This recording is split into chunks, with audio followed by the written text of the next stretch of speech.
Nakia Woods, the Hi, Philadelphia how are you? Tribune. Hi, how are you, Stephen? I'm good, thanks. How you doing? Excellent, excellent. So let's talk a little bit about this film. And I was saying this to Stephanie. Once again, we discover someone that we all should have known about because history has not been kind to us. And B, other than telling the story, what made you want to say, hey, I want to bring the story to light? Well, first and foremost, I had not heard of Chevalier until I got Stephanie's script sent to me through Searchlight Pictures.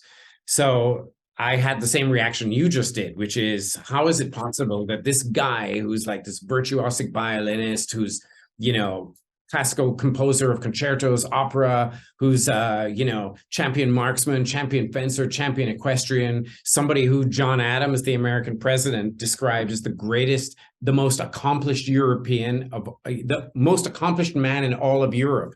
How had I not heard of him before? So I started kind of looking into doing as much research as I could. And the more I kind of understood his life journey and the time period in which he lived in pre-revolutionary France, is the more fascinating and cinematic and innately operatic his story seemed, but also how culturally relevant, how the more things change, the more they stay the same. And it was very, there was a real contemporary resonance for me in the movie.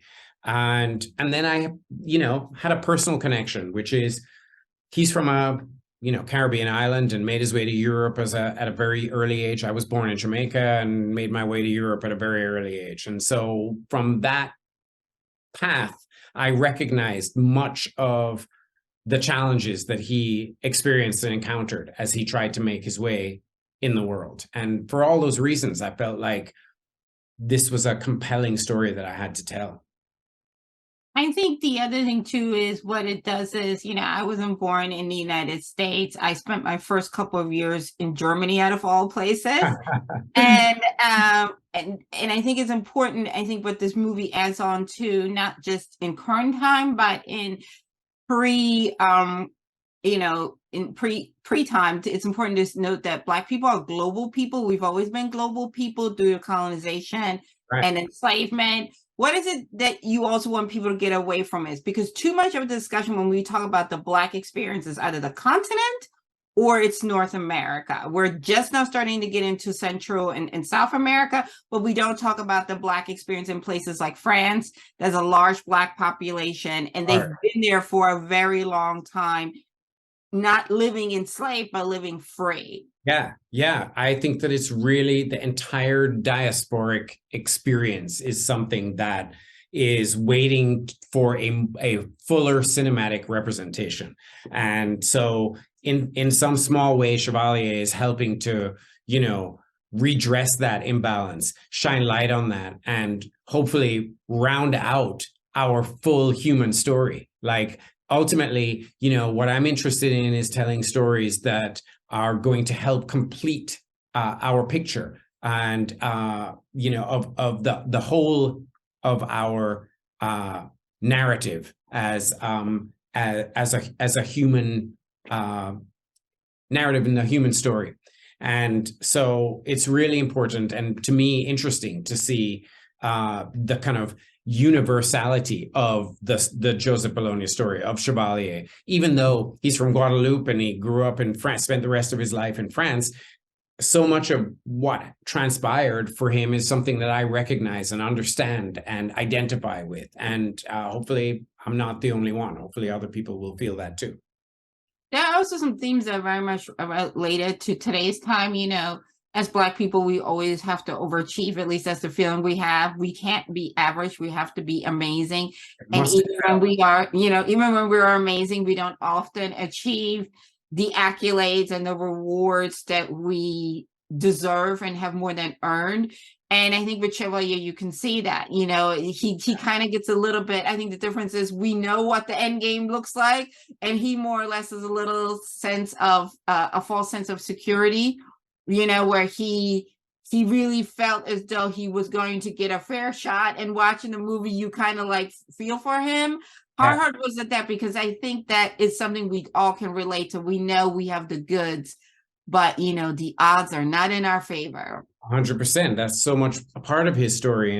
And you know, what I think is interesting is, you know, yeah, you feel for him because, yeah, he believes that if he excels, all he has to do is just excel. He's just got to keep proving himself. And if he excels, he will be included. And what he doesn't understand until much later in the movie is how conditional that whole inclusivity is. And I think that that is something that is very, very relatable today for a lot of us. And you know, there's some people might say, well, why did he expect that things would work out? But, you know, I could ask any of us that same question. I mean, none of us just kind of lay down our tools and go, forget it. Nothing's going to happen. So why bother? We all keep striving. We all keep working. We all keep pushing in the belief that at some point those doors will open. And so I think Joseph is walking that same walk until he realizes, you know, it's a lot more complicated than he thought it would be. It's not just I excel and, you know, the appropriate things happen. That's it's more complicated than that. And last, what do you want people? Because obviously, I feel like the movie is an opening to the conversation. And what do you want people when they walk out away from this to be inspired to do? Because I feel like when I walked out of this movie at TIFF, I immediately was like, got on my phone and wanted to know more things in terms of like, what do you want the average person to learn? Because especially in this time where we're trying to quench a lot of learning, a lot of history. Right. Well, first and foremost, I want people to be entertained by the movie. I want them to have a good time. So often when we talk about movies like this and a lot of times movies about Black people and Black experience, it sounds medicinal. You know what I mean? And I want people to have a good time and, yes, learn something about somebody that they didn't know, maybe they didn't know about, and a time period they didn't know about that can inform them about the time we're living in now. And the last thing I would say that I would like people to take away is, you know, as I said to you, I'm Jamaican. We have a flag-bearing musical revolutionary from Jamaica, Bob Marley, and his spirit informed me every day that I was making this movie about another musical revolutionary, only this time in France. And the Bob message and the message of the movie is emancipate yourself from mental slavery because none but ourselves can free our minds, right? And I feel like that message is empowering, even though Joseph's life and how it all ended is more complicated than that. But I did want to make a movie that when you walked out of it, having enjoyed the experience, great music, and, you know, all the things that transpire in the movie, you came out feeling empowered. Absolutely. Well, I want to thank you for taking the time out to speak with me. I think, you know, hopefully this will be the starter to the conversation. I definitely think the movie is entertaining and your heart breaks a little bit for him, but then you're kind of glad that it ends up on an up, right? Yeah. And I hope it inspires more people to play his music, to go research his music, and to learn about the man. Thank you so much. And thanks for taking the time to chat with me. Appreciate it. Absolutely. Loved it. Thank you. All right. Take care.